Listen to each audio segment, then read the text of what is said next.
there are layers to this story that haven't been reported yet. The baseline story is that an enormous school lunch program that was sort of whipped up as an ad hoc solution to COVID for kids who aren't going to be going to school.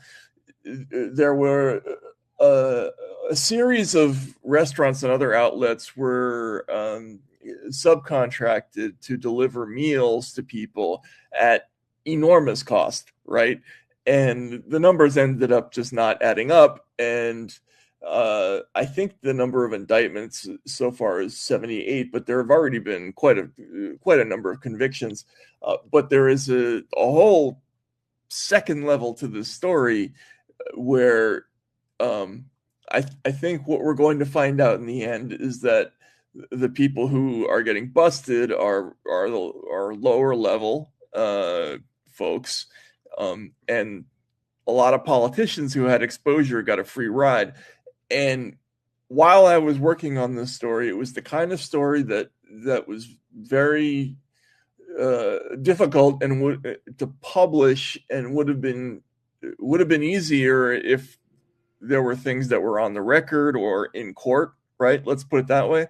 So I shopped this to every Trump administration official, prosecutor, because I wanted to get the story out, basically.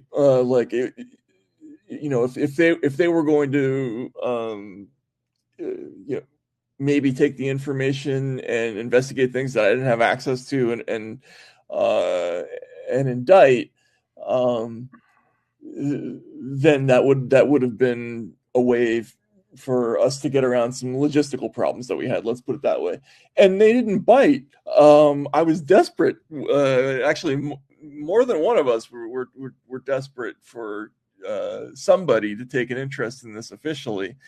And even though we didn't do this in Minnesota, we certainly did do this federally. And maybe we were too small time. I don't know. But the notion that the Trump administration was just sitting there waiting for an excuse to politicize this issue and go after, the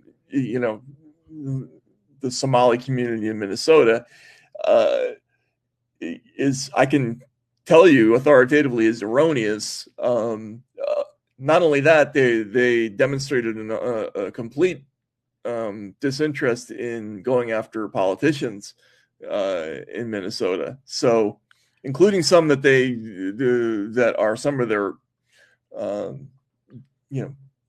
fiercest enemies. So, anyway, that's my side. What were you going to say? Well, on November 12th, the newspaper County Highway that David Samuels and I edit and others edit, published a story by Armin Rosen that was a kind of almost a sweeping collage of all the fraud that was going on in Minnesota and what was known about it and so far and so on, and the involvement of officials and the deterioration of these cities. I'm a Minnesotan. I grew up there. I thought that Minneapolis, St. Paul would probably be the last cities in America to fall into desuetude and anarchy, but I was wrong. And so I have a personal attachment to this story because the place where I first saw the Minnesota Twins is now a very high crime and, desperate area, and a state that it seemed insuperably prosperous, from farms to, iron ore mines to, Fortune 500 companies.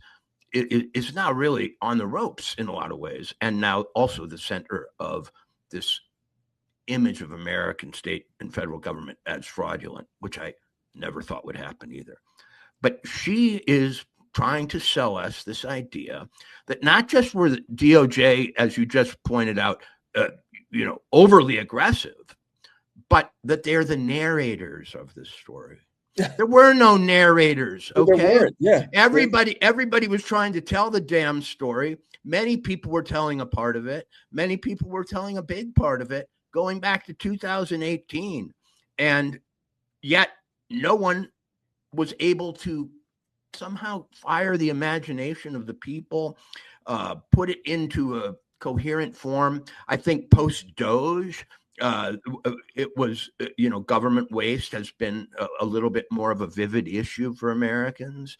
And this is jumbo waste, and it's not just waste; it's premeditated, and it looks like in many cases it has been and will prove to be criminal fraud of the most organized and devious fashion. Even though it wasn't that devious, a lot of it's been out in the open. So anyway, no one's narrated the story. There's no if about there being fraud. There's no over aggressiveness on the part of the DOJ. Everything you just said, I'm addressing her, was untrue, and maybe even deceptive. And what the New York Times is doing, putting these opinion people out there to sort of, I don't know, soften the blow on a story that America has proved deeply, suddenly concerned with. I don't know.